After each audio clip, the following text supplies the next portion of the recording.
Hello friends, आज के video में डिस्कस करने जा रही हूँ ऐसे माय थ्री पेशेंट्स को, जिसे लिखा है बर्ट्रैंड रसेल ने। ये ऐसे 11th लिटरेचर वाले बच्चों के कोर्स में है और काफ़ी छोटा ऐसे है, परंतु अगर हम इस ऐसे पर एक बुक भी लिखना चाहें तो we can easily write a book on this theme. इतना प्यारा ऐसे है, बहुत गहरी और फिलोसॉफिकल चीज़ों को उन्होंने इस ऐसे के अंदर डिस्कस किया है। बर्ट्रैंड रसेल जो थे, उनका जन्म हुआ 18 मई 1872 को और मृत्यु हुई 2 फरवरी 1970 को। बर्ट्रैंड रसेल एक ऐसे परिवार से थे जहाँ पर कि थिंकर्स की कमी नहीं थी और साथ ही साथ में एक्टिविस्ट भी थे। उन्हें नोबेल प्राइज़ मिला लिटरेचर का 1950 में। एक मैथमेटिशियन थे, फिलोसोफर थे।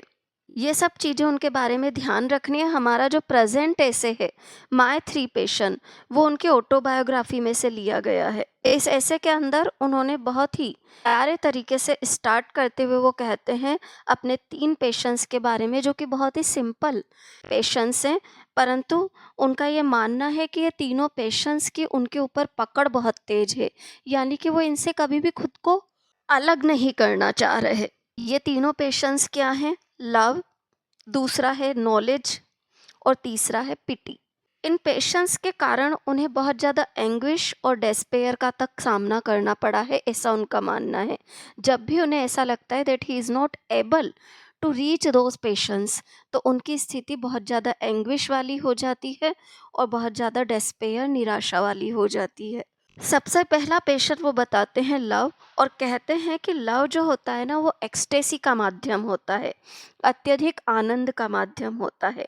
और इस एक्सटेसी के लिए वो ये कहते हैं कि वो अपनी पूरी ज़िंदगी दांव पर लगाने को तैयार हैं। लव हमारे जीवन से लोनलीनेस या अकेलेपन को दूर कर देता है।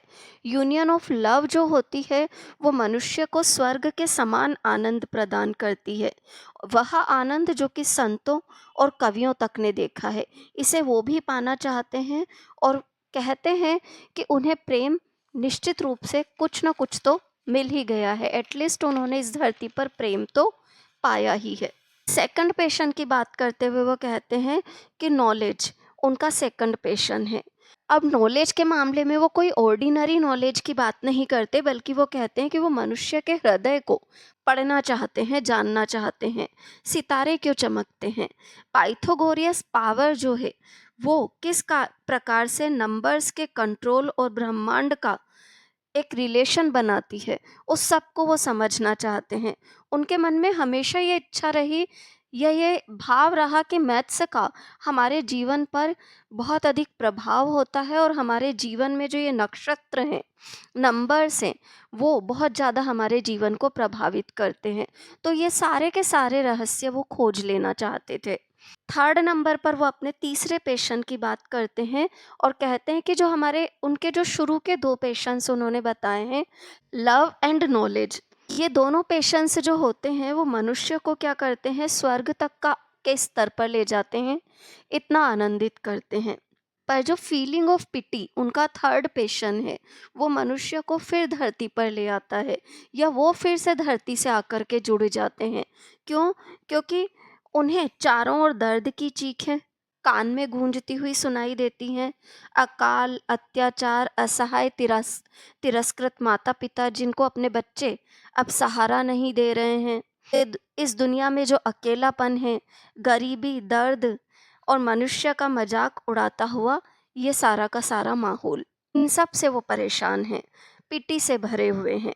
वह इन सब को नष्ट करना चाहते हैं, और जब धरती से इन सब चीज़ों को वो नष्ट नहीं कर पाते हैं, तो मन ही मन वो बहुत दुखी हो जाते हैं।